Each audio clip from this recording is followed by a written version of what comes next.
Guys இப்போ பார்த்தீங்கன்னா மீன் தான் பிடிச்சிட்டு இருக்காங்க. நான் பக்கத்தில் போய் காட்டுறேன். பார்த்தீங்கன்னா அண்ணன்லாம் சம்மந்து வராங்க பாருங்கள். எவ்வளோ சகதியாக இருக்கும் பாருங்கள். பார்த்தீங்கன்னா இதுதான் 1000 கிலோ பிடிச்சிருக்கோம். நம்ம ஐயா தான் முடிச்சு வந்திருக்காப்புல.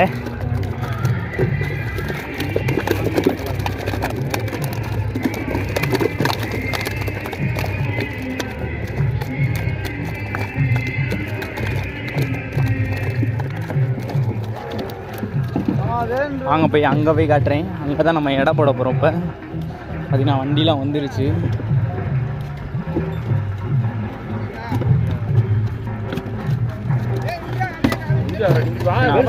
தனியா கோவு கம்மாக்குளம் அதை மீன் பிடிக்க எடுத்து போகிறோம்.